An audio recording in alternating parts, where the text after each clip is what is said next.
Balcony में बैठे रामनाथ सुबह की चाय पी रहे थे। तभी उनका बेटा अनिरुद्ध उनके पास आकर चुपचाप खड़ा हो गया। यह देखकर उन्होंने अनिरुद्ध से पूछा, कुछ कहना चाहते हो क्या अनिरुद्ध? जी पापा। तो कहो, कहने में झिझक क्यों रहे हो? पापा, बात यह है कि आपकी और हमारी लाइफ स्टाइल में बहुत ज़्यादा अंतर है। मोना को इससे बहुत परेशानी होती है। साफ साफ कहो बेटा, आखिर तुम कहना क्या चाह रहे हो?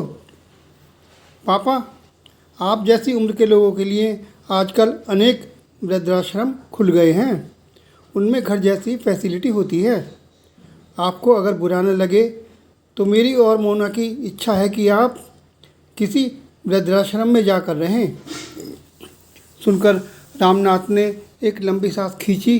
फिर अनिरुद्ध से कहा, बेटा, मैं भी कुछ दिनों से अपने ही घर में अजनबीपन-सा महसूस कर रहा हूँ।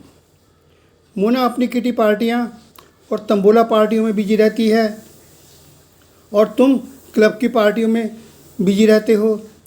मैं किसी को कोई दोष नहीं देता। मैं तो बस यही चाहता हूँ कि तुम और मोना खुश रहो। मेरा क्या है, आज मरा कल दूसरा दिन। तुम्हें जो ठीक लगे वो करो। फिर ठीक है पापा, मैं आज ही आपको किसी वृद्धाश्रम में छोड़ आता हूँ। इस पर रामनाथ बोले, पर बेटा, मेरी एक शर्त है। मैं किसी वृद्धाश्रम में न जाकर जानकी अनाथालय में जाकर रहना चाहूँगा। पर क्यों पापा, अनाथालय में क्यों, जबकि इसी शहर में कई अच्छे वृद्धाश्रम हैं? बस इसे तुम मेरी जिद ही समझो।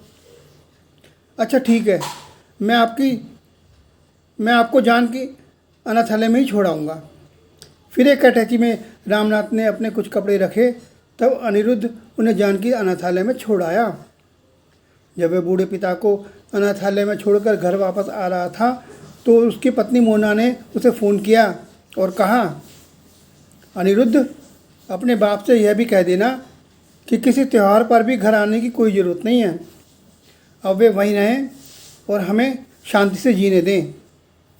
फ़ोन पर मोना की ये बात सुनकर अनिरुद्ध वापस अनाथालय गया तो उसने देखा कि उसके पिता अनाथालय के मैनेजर के साथ गप्पे मार रहे थे। उन दोनों को देखकर लग रहा था कि जैसे वे बरसों से एक दूसरे को जानते हों। अनिरुद्ध ने अनाथालय के मैनेजर से पूछा, अंकल, लगता है आप मेरे पापा को अच्छे से जानते हैं। अनाथालय के मैनेजर ने मुस्कुराकर उससे कहा, तुमने सही पहचाना बेटा। मैं रामनाथ जी को 25 साल से जानता हूँ। 25 साल पहले ये इस अनाथालय से एक बच्चा गोद लेने आए थे। क्या? भौचक्का सा अनिरुद्ध बोला। हाँ बेटा, जिस बच्चे को आज से 25 साल पहले रामनाथ जी ने यहाँ से गोद लिया था वो तुम हो। कुदरत का कैसा खेल है ये। आज से 25 साल पूर्व रामनाथ जी जिस बच्चे को इस अनाथालय से गोद लेकर गए थे, आज वही बच्चा बड़ा होकर उन्हें इस अनाथालय में बेसहारा छोड़कर जा रहा है। यह सब सुनकर अनिरुद्ध का मन ग्लानि से भर उठा। वह तुरंत रामनाथ के पैरों में गिरकर कह उठा, मुझे माफ़ कर दो पापा, मुझे माफ़ कर दो और अपने घर वापस लौट चलो। रामनाथ ने अनिरुद्ध को गले से लगा लिया। दोनों फपक फपक कर रो पड़े। यह दृश्य देखकर अनाथालय के मैनेजर की आंखों में भी आंसू आ गए। अनिरुद्ध जब अनाथालय से घर लौटा तो रामनाथ जी उसके साथ थे। मोना ने रामनाथ को घर वापस लौटा देखकर अनिरुद्ध से कुछ कहना चाहा तो अनिरुद्ध बोला, तुम कुछ नहीं कहोगी मोना। अब तक जो तुमने कहा मैं वही करता रहा।